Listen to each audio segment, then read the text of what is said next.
नमस्कार, राधे राधे, जय श्री कृष्णा। अंजू के नुस्खों में आपका बहुत बहुत स्वागत है। आज मैं आपको इस वीडियो में पुरुषोत्तम महीने में पुरुषोत्तम महात्म्य का 27वां और 28वां अध्याय श्रवण करवाऊंगी, जिसमें श्री नारायण जी अपने भक्तों के कल्याण के लिए उनको सातों सुख प्राप्त होने का जो वरदान है वो देते हैं। तो 27वां और 28वां अध्याय। श्री गणेशाय नमः। भजमन नारायण नारायण नारायण, श्रीमन नारायण नारायण नारायण।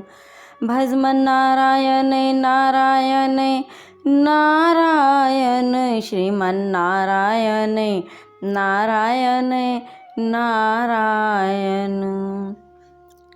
श्री नारायण कहने लगे कि वाल्मीकि ऋषि इस प्रकार राजा दृढ़धनवा को उद्यापन विधि बताकर कहने लगे, हे राजन, तेरा कल्याण हो।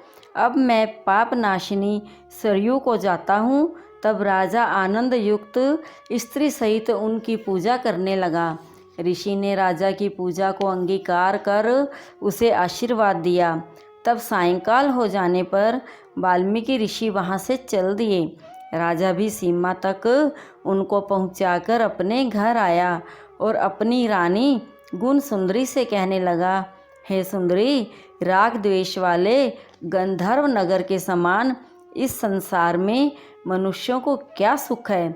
नाशवान शरीर को छोड़कर ध्रुव को प्राप्त करने के लिए, श्री पुरुषोत्तम का स्मरण करने के लिए मैं वन में जाता हूँ। तब वह पतिव्रता ऐसे वचन सुनकर अत्यंत नम्रता से हाथ जोड़कर कहने लगी, हे पतिदेव, मैं भी आपके साथ चलूँगी। पतिव्रता स्त्रियों के लिए तो पति ही देवता है। इस प्रकार प्रिया का वाक्य सुनकर और अंगीकार करके राजा पुत्र का राज्य अभिषेक कर स्त्री के साथ तत्काल मुनियों से सेवित वन को चला गया। इस प्रकार व्रत की विधि में स्थित हुए तपोनिधि राजा की वह पतिव्रता रानी सेवा में तत्पर रहती। राजा के इस प्रकार करते हुए संपूर्ण पुरुषोत्तम मास के समाप्त होने पर वहाँ पर विमान आया और विमान पर चढ़कर दोनों सुंदर नवीन शरीर धारण कर तत्काल गोलोक को चला गया था। तपोनिधे, सब लोगों के हित के लिए यह कथा मेरे से कहिए कि उस बंदर ने क्षीण रात्रि वहाँ स्नान किया। वह बंदर कौन था? उसने क्या आहार किया? कहाँ उत्पन्न हुआ? और उसके अनजाने ही पुरुषोत्तम मास में स्नान करने का क्या फल हुआ?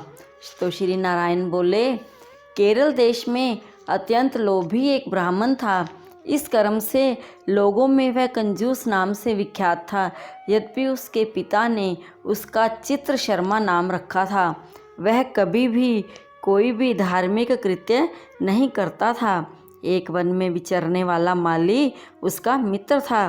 वह ब्राह्मण सदैव अपने उस मित्र माली के पास जाकर उसको बारंबार अपना दुख कहा करता था कि नगर के रहने वाले सदैव मेरा तिरस्कार करते हैं। इससे इस नगर में रहना अत्यंत कठिन हो गया है। वह माली उसको दीन जानकर दया करता हुआ बोला, हे चित्र शर्मा, तुम इस समय मेरे बाड़े में रहो। कंजूस माली के वचन सुनकर वह बड़े आनंद से उसकी बाड़ी में रहने लगा। नित्य उसके निकट रहता और उसकी आज्ञा का पालन करता। इससे उस माली का उस ब्राह्मण पर दृढ़ विश्वास हो गया।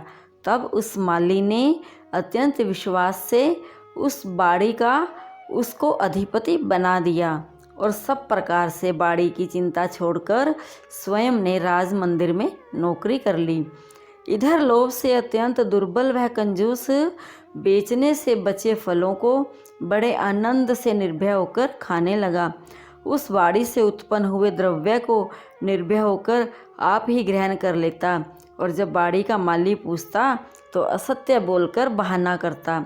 इस प्रकार बुढ़ापे से गलित शरीर वाला वह दुर्बुद्धि कंजूस 87 वर्ष का हो गया। तत्पश्चात वह मूढ़ बुद्धि वाला कंजूस मृत्यु को प्राप्त हो गया। उसको जलाने के लिए काष्ठ भी नहीं मिला। वेदों के जानने वाले विद्वान कहते हैं कि बिना फल भोगे पाप नष्ट नहीं होते। मरने के पश्चात वह यमदूत के मुदगरों की मार से हाहाकार करता हुआ अति भयंकर यम मार्ग को चला। विलाप करते हुए उस ब्राह्मण को यमराज के दूत यमराज के निकट ले गए। चित्रगुप्त उसको देखकर, उसके शुभ अशुभ कर्मों को देखकर अपने स्वामी धर्मराज से कहने लगा, यह कंजूस ब्राह्मण अधर्मी है। इस दुर्बुद्धि वाले धन के लोभी का कुछ भी अच्छा कार्य नहीं है। यह बाड़ी में रहता हुआ बड़े पाप कर्म करता रहा। बाड़ी के मालिक माली से विश्वासघात किया। श्री नारायण बोले, हे नारद, इस प्रकार चित्रगुप्त के वाक्य सुनकर धर्मराज अत्यंत क्रोध से भरे हुए वचन बोले, यह 1000 वर्ष तक बंदर की योनि में रहे और विश्वासघात का फल इसको बाद में मिलेगा। इति श्री 27वां अध्याय संपूर्ण। भजमन नारायण नारायण नारायण, श्रीमन नारायण नारायण नारायण। बोल बाके बिहारी लाल की जय। 28वां अध्याय। श्री नारायण कहने लगे कि हे नारद, इसके पश्चात वह अत्यंत दुखों को भोगकर बंदर योनि को प्राप्त हुआ। पापों का नाश करने वाला एक सरोवर था जो देवताओं को भी दुर्लभ मृग तीर्थ नाम से विख्यात था। इस तीर्थ में वह ब्राह्मण फलों की चोरी के पाप से बंदर की योनि को प्राप्त हुआ। नारद जी कहने लगे, हे प्रभो, करोड़ों पापों से युक्त वह बंदर उस तीर्थ में कैसे बसता रहा। श्री नारायण बोले, चित्रकुंडल नाम वाला कोई वैश्य था, उसकी तारका नाम की स्त्री थी। इन दोनों के पुरुषोत्तम मास करते हुए पुरुषोत्तम मास चला गया। पिछले दिन आने पर स्त्री सहित चित्रकुंडल ने अत्यंत प्रसन्नता के साथ उद्यापन किया और उद्यापन कराने के निमित्त स्त्री सहित वेद वेदांग को जानने वाले ब्राह्मण को बुलाया। है नारद, वहाँ धन के लोभ से कंजूस ब्राह्मण भी पहुँच गया। जब उद्यापन विधि समाप्त हो गई तो चित्रकुंडल वैश्य ने स्त्री सहित ब्राह्मणों को अत्यधिक दान देकर प्रसन्न किया। उसके बहुत सी दी हुई दक्षिणा से ब्राह्मण अति प्रसन्न होकर अपने अपने घरों को चले गए। परंतु अत्यंत लोभी व कंजूस रोता हुआ उसके आगे आकर खड़ा हो गया और विनय से नम्र होकर अति गदगद वाणी से चित्रकुंडल से बोला, हे चित्रकुंडल, वैश्यों के पति, आप इस समय कृतार्थ हो जो आपने पुरुषोत्तम का सेवन किया, ब्राह्मणों को बहुत सा धन दिया, किंतु मुझ भाग्यहीन को क्यों नहीं कुछ दिया।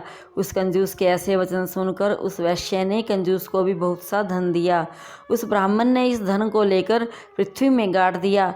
वहाँ पर उस लोभी ब्राह्मण ने पुरुषोत्तम महात्म्य के धन के लोभ ब्राह्मण ने पुरुषोत्तम महात्म्य के धन के लोभ से स्तुति की। पूजा को देखकर पुरुषोत्तम जी के धन के लोभ से स्तुति सुनकर प्रसन्न हुए, जिसके फल से वह ब्राह्मण मृग तीर्थ को प्राप्त हुआ।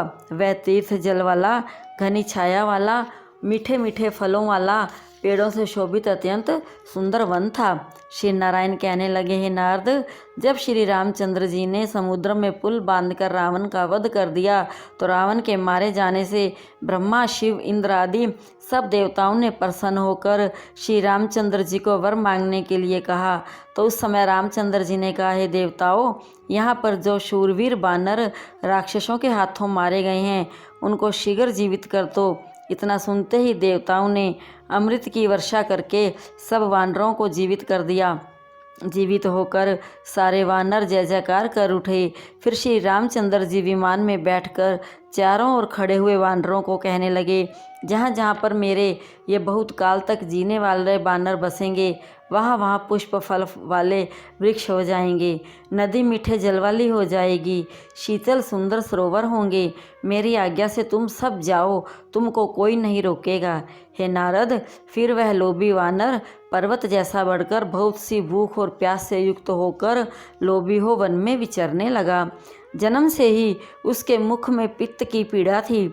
उस पीड़ा से रात दिन उसके मुख से रुधिर बहता था। वह अत्यंत पीड़ा युक्त होकर कुछ भी नहीं खा सकता था। वह बानर चपलतावश श्रेष्ठ फलों को तोड़ता और मुख के निकट ले जाकर बहुत से फलों को फेंक देता। इस प्रकार नित्य प्रति निराहार रहते हुए दैव योग से पुरुषोत्तम मास आ गया। उस मास में भी वह उसी तरह शीत वायु आदि से पीड़ित रहा। कोई समय कृष्ण पक्ष में गहन वन में विचरता हुआ वह प्यासा अमृत जैसे कुंड के जल को पीने को समर्थ नहीं हुआ, परंतु भूख से व्याकुल होकर भी चपलतावश वृक्ष के ऊपर चढ़ गया। एक वृक्ष से दूसरे वृक्ष पर जाता हुआ कुंड में गिर गया। तभी विमान वहाँ पर आया जो नाचती हुई अप्सराओं और सुंदर गाते हुए गंधर्व किन्नरों से सुशोभित था। इस प्रकार सुंदर शरीर को धारण कर वह महाभाग वानर अपने शरीर को देखकर अत्यंत आश्चर्य को प्राप्त हुआ और कहने लगा कि मुझ महापापी को यह विमान का सुख जो अत्यंत पुण्य वालों के लिए नियुक्त है कैसे मिला। मैंने तो कोई सुकृत किया ही नहीं जिससे मैं हरि के स्थान को प्राप्त हूँ। इति श्री 28वां अध्याय संपूर्ण। भजमन नारायण नारायण नारायण, श्रीमन नारायण नारायण नारायण। भजमन नारायण नारायण नारायण, श्रीमन नारायण नारायण नारायण।